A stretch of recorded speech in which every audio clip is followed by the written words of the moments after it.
बहू, तूने आज खाना बहुत अच्छा बनाया है। मम्मी जी, इस गवार को खाने के अलावा कुछ और बनाना भी आता है और कुछ करना भी आता है इसको। गवार कहीं की, कम से कम खाना ही तो अच्छा बनाएगी ये। और या वो भी इससे नहीं होगा अब। बहू, तू इसके बारे में कुछ ज्यादा गवार गवार नहीं करती रहती है।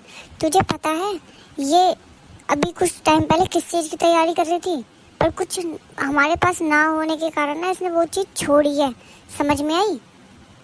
माँ जी, अगर इसको पढ़ना लिखना आता होता ना तो ये ना कुछ बन रही होती आज। समझ में आई? ये ना खामखा तुम्हारे पैसे वेस्ट नहीं करवा रही होती।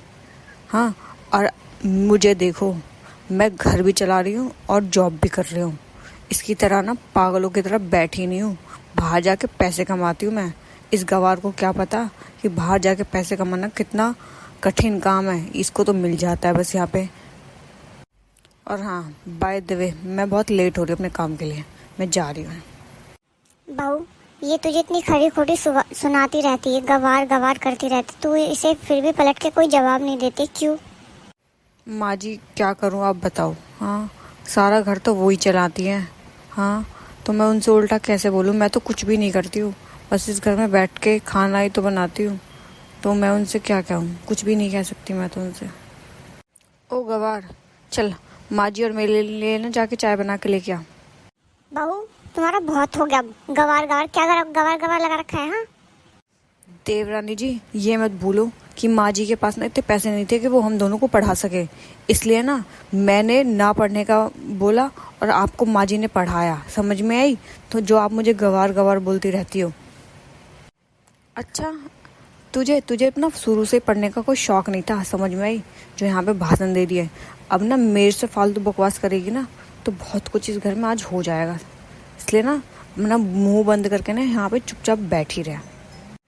वैसे भी ना मुझे तेरा ना गवार लोगों का ना मुंह लगने का कोई शौक नहीं है। जा रही हूँ मैं यहाँ से। बहू, अब बस बहुत हो गया। अब मैं बोल रही हूँ तुझसे पढ़ने के लिए। तू पढ़ और इसको जवाब दे। पर माँ जी, आपके पास पैसे भी तो नहीं है ना। कोई बात नहीं, पैसे नहीं है तो मेरे जो गहने मैं वो सब बेच दूंगी तेरे लिए। तू बस अब कर, कुछ दिखा बस। पर माँ जी, वो तो आपके बहुत टाइम के गहने हैं ना। मैं आपके गहने कैसे? अगर तू कुछ बन जाएगी तो वो गहने वापस आ जाएंगे, ठीक है ना? अगर तू कुछ नहीं बनेगी ना तो सबके ताने ऐसे ही सुनेगी। ठीक है माँ जी। बहू, ये ले अपनी बुक्स और मन लगा के पढ़ाई कर।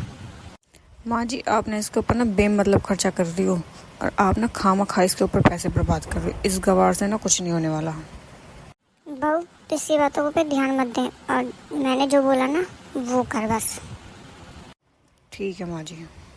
माँ जी, मैं ना मार्केट जा रही हूँ। मुझे मार्केट में कुछ काम है। ठीक है। इतनी धूप हो रही है, ऐसा करती हूँ उस गवार को ले चलती हूँ, उससे सारा सामान उठवाऊंगी। दीदी, मेरे साथ मार्केट चल रही हो क्या? नहीं, मुझे पढ़ाई करनी है इसलिए मैं मार्केट वार्केट नहीं जा सकती। अरे, ये पढ़ाई इतनी इम्पॉसिबल नहीं जितने तुम सोच रही हो। समझ में आई कि तुम इसे ऐसे ही पढ़ लोगी और तुम टॉप करोगी। मुझे भी पता है ये पढ़ाई इतनी आसान नहीं है। इसके लिए बहुत मेहनत लगती है। इसलिए मुझे कहीं नहीं जाना, मुझे बस पढ़ाई करनी है। गंवार हो तुमसे कुछ भी नहीं होने वाला। खामखा टाइम फोड़ रही हो और कुछ नहीं कर रही हो बस। बहू ले, सुबह से पढ़ रही है, थोड़ी सी चाय पी ले। माँ जी, आपने क्यों बनाई चाय? मैं बना लेती ना। कोई बात नहीं, क्या हो गया? माँ जी, शाम भी होने वाली है, मैं शाम का खाना बना लेती हूँ अब। कोई जरूरत नहीं है तुझे खाना वाना बनाने की, मैं बना लूंगी अपना। तो अपनी पढ़ाई पे ध्यान दे बस। पर माँ जी। बोला ना तुझसे अपनी पढ़ाई पे ध्यान दे बस। देवरानी जी, तुम्हारा रिजल्ट नहीं आया, इतना टाइम हो गया। मुझे तो लगता है तुम फेल हो गई हो। नहीं, ऐसी कोई बात नहीं है। हेलो। हाँ जी सर। अच्छा, थैंक यू थैंक यू। क्या हुआ बहू, किसका फोन था? माँ जी, मैं आईएएस ऑफिसर बन गई हूँ। मेरे ना पूरे ज़िले में टॉप करा है। वाह बहू, मुझे आज तुझ पे बहुत गर्व है। हेलो। हाँ जी सर। नहीं सर, ऐसा नहीं हो सकता। क्या हुआ बहू, किसका फोन था? माँ जी, वो मेरे बॉस का फ़ोन था। उन्होंने मेरे को झूठ झूठ फ्रॉती लेने का वो इल्ज़ाम लगा दिया है कि मैंने ऑफिस से फ्रॉती ली है और मतलब मेरे पे झूठा झूठा इल्ज़ाम लगा दिया और जॉब से मुझे रिज़ाइन देने के लिए बोल दे। बहू, तू बहुत बहू को गवार गवार कहते थे ना, अब ले, यहाँ पे होता है जैसे को तैसा, समझ में आई? जैसी करनी वैसी भरनी। सही कह रहे हो माँ जी आप। मेरे साथ बहुत गलत हुआ क्योंकि मैंने इसके साथ बहुत गलत किया, इसलिए मेरे साथ भी बहुत गलत हुआ। दोस्तों से बोला जाता है कि कभी किसी को हल्के में नहीं लेना चाहिए, कोई किसी से कम नहीं। अगर आपको हमारी वीडियो अच्छी लगे तो हमारी वीडियो को लाइक शेयर और सब्सक्राइब जरूर करें।